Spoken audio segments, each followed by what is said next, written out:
In the year 2387, humanity believed it had already witnessed the strangest wonders the galaxy had to offer.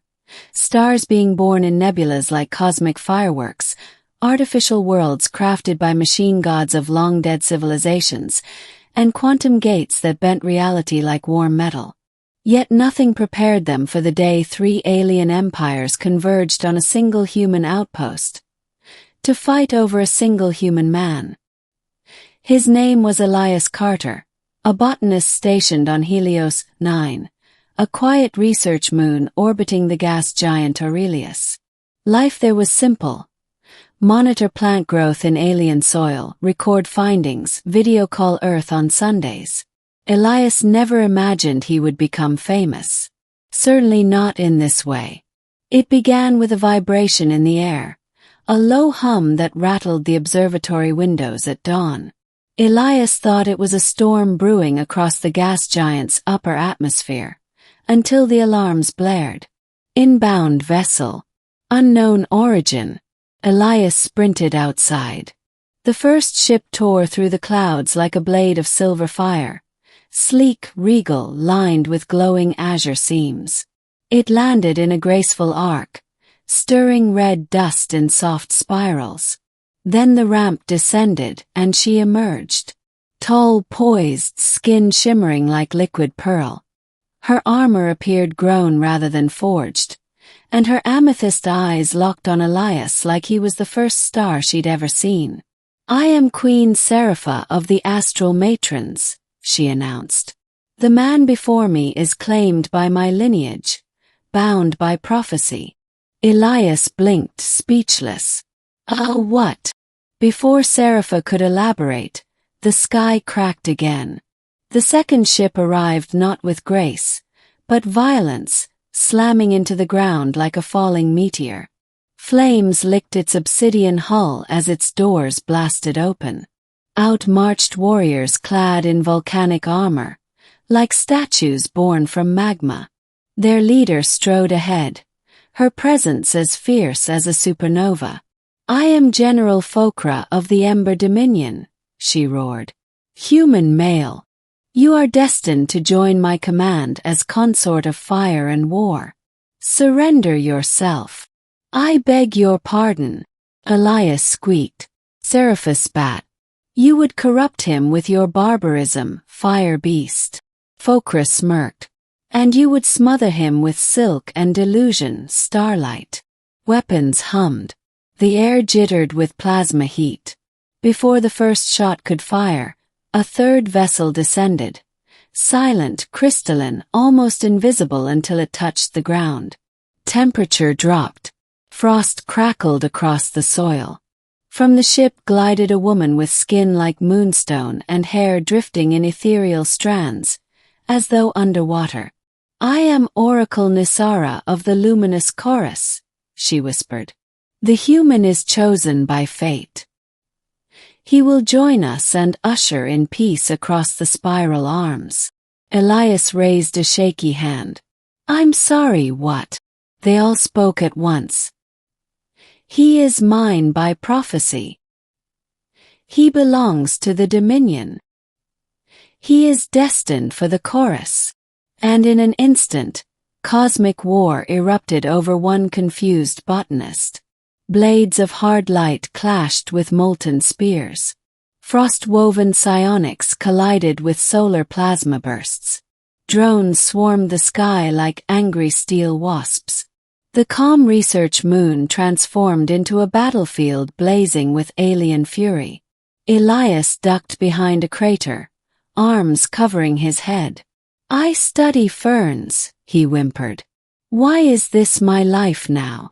The Helios 9 staff evacuated, but Elias remained trapped, 3 alien armies unwilling to quit, not while each believed acquiring him meant winning the future of the galaxy. Days passed. Explosions shook the soil. Energy beams scarred the sky. Alien war cries echoed across cold plains. And Elias hid, bewildered, rationing nutrient bars and recording voice diaries like a man documenting his own absurd demise. Finally, exhausted and furious, He marched toward the battlefield holding nothing but a megaphone scavenged from the outpost ruins. He stood on a ridge where the three leaders clashed, brilliant and terrible, forces crackling around them like living storms. His voice trembled, but he shouted with the fury of a man who just wanted to look at plants again. "Stop!" The battle froze. Tens of thousands of alien eyes turned to him. Elias trembled. "Why are you fighting over me? I'm nobody. I'm not a warrior or a leader. I'm a botanist. I don't even know how to hold one of those plasma sword things. What do you want from me?" Serapha stepped forward, voice gentle. "Our sacred relics foretold a speaker of life from Earth. A male whose word would reveal truth." Phokra nodded, sparks dancing along her armor. "Our war priests divined that a man of soil and green would decide the future of conquest." Nisara's eyes glowed. The echoes of creation sang of a human who could open destiny itself. Elias stared. "So, prophecy. You're fighting because of some mystical prediction." All three nodded solemnly. He rubbed his temples. "What exactly did the prophecy say?" Nisara answered softly, that when the chosen human spoke a single word, the fate of the galaxy would be decided.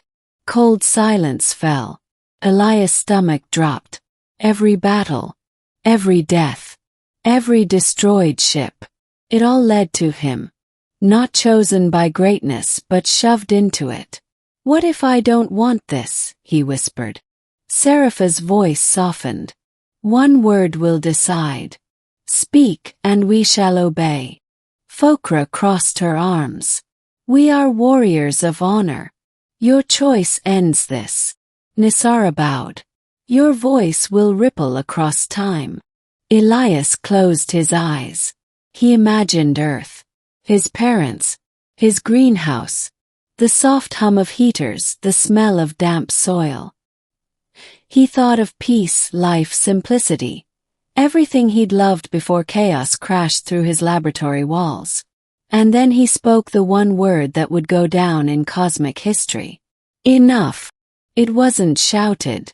It wasn't divine. It was tired, human, real.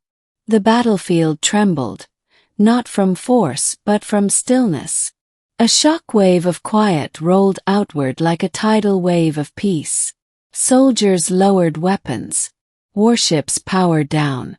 The three alien leaders felt prophecy settle around them like the final note of a long song. Serapha bowed deeply. "Your will is peace." Phokra knelt, fist over heart. "Your word ends conflict." Nisara smiled, eyes shimmering with starlight tears. "You have spoken destiny." Elias swayed, suddenly exhausted. "So, everyone stops fighting." "Yes," the three leaders answered in unison. Across Helios, 9 engines ignited. Armies withdrew. The sky slowly cleared. Serapha approached him. "You changed the galaxy." Elias gave a weak laugh. "I just want my greenhouse back." Phokra clapped his shoulder with warrior pride. "You are stronger than you know." Nisara's voice was gentle as moonlight. "Rest now, chosen one." And then, just as suddenly as they came, the alien queens departed, leaving Elias alone on a quiet moon scarred by war, but finally peaceful. Weeks later, Earth would receive transmissions from 3 galactic empires announcing a sudden ceasefire across disputed territories, citing the word of the human prophet Elias. Elias went back to his plants. He never asked for worship or titles. The galaxy called him the speaker of life, the quiet one, the man who ended war. But to him, he was just a botanist who wanted peace and enough soil to keep his ferns happy. Sometimes late at night, he would look up at the stars and whisper, "I hope that was the right word."